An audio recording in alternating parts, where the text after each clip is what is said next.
ঠাকুরপো, এবার আমাদের উঠতে হবে। আমরা না গেলে তো ওরা আবার ঢুকতে পারবে না। হ্যাঁ ঠিকই তো। গদাই আসি রে, কাল আবার আসবো। কি বলতো? কি পারিমান নিশ্চয়ই খুব কান্নাকাটি করছে না? সে কথা আর বলতে, জ্যাঠাবাবুকে আসতে দেখে ছুটে গিয়ে তাকে জড়িয়ে ধরে সে কি কান্না। খালি বলছি, জ্যাঠাবাবু জ্যাঠাবাবু, আমার বাবাকে ভালো করে দাও, আমার বাবাকে ভালো করে দাও। পারি আমাকে সর্বশক্তিমান ভাবে আমার অসাধ্য কিছু নেই। তাই ডাক্তারকে না বলে ও আমাকে জড়িয়ে ধরে ওরকম করে কেঁদেছিল। তা ওর মুখটাও তো আমাকে রাখতে হবে। সেই জন্য তুমি আর কোনো কিছু চিন্তা করো না, তুমি শুদ্ধ নিজের শরীরটার কথা ভাবো। বাকিটা চিন্তা করার জন্য তো আমি আছি।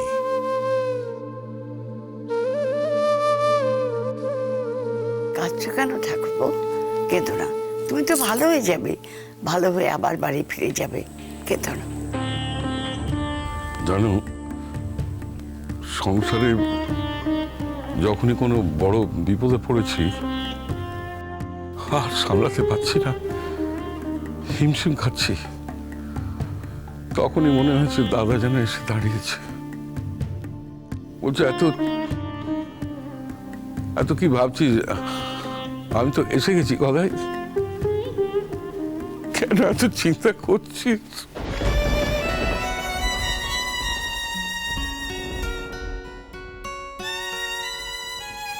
এতদিন যেটা শুধু তোর মনে হতো, আজ আমি সত্যি সত্যিই বলছি, আমি তো আছি। শুধু তোর এই ওষুধের ব্যাপারটা আমার মাথায় ঘুরপাক খাচ্ছে। রোজই তো তুই ওই একই ওষুধ খাস, তাহলে আজকে হঠাৎ ওই ওষুধ খেয়ে তুই অসুস্থ হয়ে পড়বি কেন? না, এই ব্যাপারটা আমাকে ডিটেক্ট করতে হবে।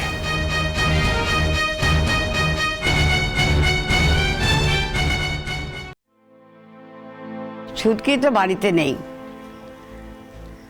হসপিটালে ঠাকুরপোর কাছে আছে। মানুষটাকে কত ভালো দেখলাম, ভাবলাম ডাক্তারবাবু ছেড়ে দেবে, কদিনের মধ্যেই বাড়ি নিয়ে আসবো।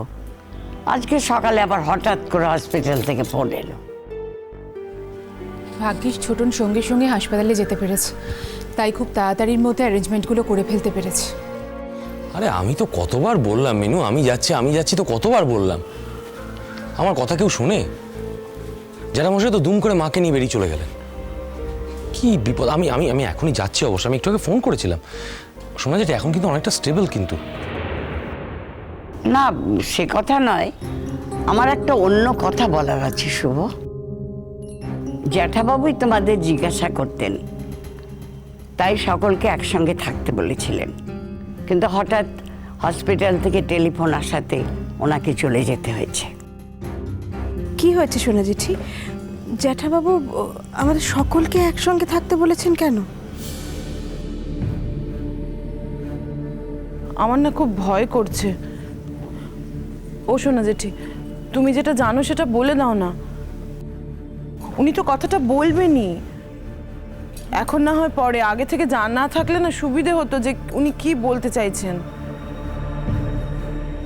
না, উনি থাকলে অবশ্য ওনার মতো করে উনি বলতেন, কিন্তু কথাটা তো আমি জানি, তাই আমি সে কথাটা বলতে চাই। সেটাই তো আমরা সবাই শুনতে চাইছি সোনা জেঠি। নিশ্চয়ই আমাদের মধ্যে কেউ কোনো গর্হিত অপরাধ করেছে, আর সেই কারণেই হয়তো।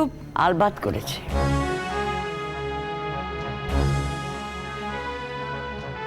কে আবার কি করলো?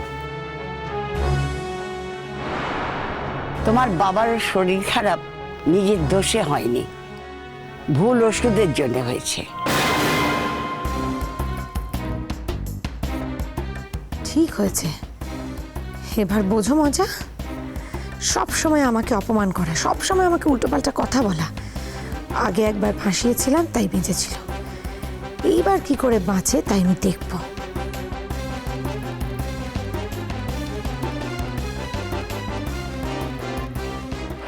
কি হলো? তোমার তো এখানে থাকার কথা ছিল, তুমি এখন এলে যে? না, আমি আসলে ভাবছিলাম যে তোমাদের নিজেদের মধ্যে কথা হচ্ছে, সেখানে আমি থেকেই বা কি করব। আর তাছাড়া লাল তো বললো যে ও আজকে একটু দেরি করে বেরোবে, ভাত খেয়ে যাবে দুপুরে, তাই আমি রান্নাঘরে রান্না বান্না করছিলাম। রান্না বান্না পরে হবে, এখন তুমি এখানে দাঁড়াও।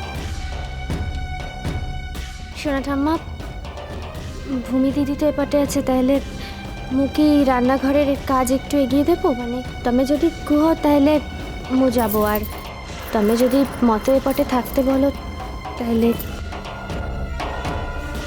কথাটা যখন হচ্ছে, সে কথাটা শোনার জন্যে তোমার এখানে থাকা দরকার। রান্না বান্না পরে হবে, এখন তুমি এখানে দাঁড়াও। এক মিনিট সোনা ঠাম্মা, কি কি এমন কথা বলে তো? আমার কিন্তু শুনে টেনশন হয়ে যাচ্ছে। হ্যাঁ, আবার কোনো ব্লান্ডার করলো নাকি? এ তো অসম্ভব হয়ে যাচ্ছে দিনকে দিন। লাল প্লিজ, আমি হাত জোর করছি লাল, আমি তোমাদের সবার কাছে হাত জোর করছি, আমাকে আর তোমরা কেউ এভাবে ফাঁসিও না, দয়া করো, তোমরা আমার উপর একটু দয়া করো। তুমি যেমন যেমন ভাবে বলেছো লাল, আমি তেমন ভাবে থাকি। সারাদিন রান্না বান্না ঘরের কাজ নিয়ে ব্যস্ত থাকি, আমি কোনো কিছুর মধ্যে নিজেকে জড়াই না লাল। এরপরেও যদি তোমরা সবাই মিলে আমাকে কোনো রকম ভাবে দোষারোপ করো, তাহলে সত্যি সত্যি বলছি, আমি আর নিজের জীবন রাখবো না, আমি আর রাখবো না। আমার বেঁচে থাকতে ইচ্ছে করে না, আমার বেঁচে থাকার সমস্ত স্বাদ ঘুচে গেছে। সকাল সকাল বুধবার যাত্রাপালা শুরু হয়ে গেছে, তাই না? হ্যাঁ, আর যাত্রাপালা কে শুরু করবেন? না, এই যে যাত্রার নায়িকা, যাত্রার রানী। তা যাত্রার বিচারখানা কি শুনি? হ্যাঁ, কি নিয়ে কথাবার্তা হচ্ছে শুনি, আমাকে বাদ দিয়ে। ও শোনামা, আমাকে বলছো না যে বলো? হ্যাঁ বলো, আমাকে বলো। হ্যাঁ, কি কথা হচ্ছে বলো আমাকে। পালিমা শোনো, এদিকে এসো। আমি এখন একটা কথা বলবো, জানো? শোনো, চুপ করে বসো। আমি এখন একটা কথা বলবো, সবাই চুপ করে থাকবে, কেউ কথা বলবে না। আমার কথাটা তাদের শুনতে হবে। তা তোমার কাছে একটা অনুরোধ করছি, রাখবে কি? আচ্ছা শোনামা, তুমি বলো, আমি তোমার কোন কথাখানা শুনিনি গো বাপু। আজ পর্যন্ত যা যা কথা বলেছো সব অক্ষরে অক্ষরে শুনিনি গো, বলো। তাহলে চুপ করে বসো, কেমন? পারিদি, তুমি আমার কাছে এসো না, এখানে এসো না পারিদি। আজকে আমি সেটাই বোধ থাকবো আমার কাছে, চুকা। আচ্ছা শোনা যেটি, এবার কি কথা সেটা তো বলো, আমাকে তো এবার হসপিটালে যেতে হবে। শুভ, হসপিটালে কোনো কাজ তোমার জন্য অপেক্ষা করে নেই, সেখানে যা যা ব্যবস্থা নেওয়ার সবই হচ্ছে। তোমার এখানে থাকাটা খুব জরুরি।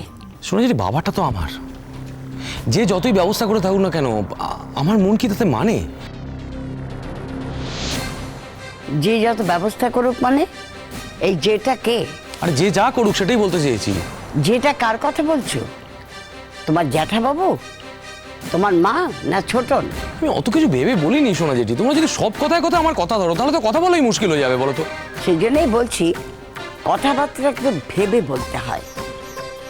তোমার তো যথেষ্ট বয়স হয়েছে, দুম করে এমন কোনো কথা বলো না যার থেকে আরেকটা কথা তৈরি হবে।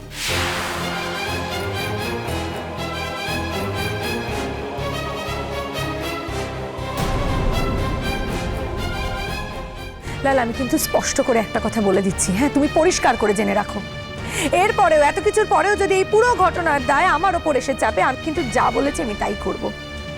এবং আমি লিখে রেখে দিয়ে যাব যে আমার জীবন শেষ হওয়ার পিছনে শুধুমাত্র আমার স্বামী এবং আমার শ্বশুরবাড়ির সকলের হাত রয়েছে, তারাই দায়ী।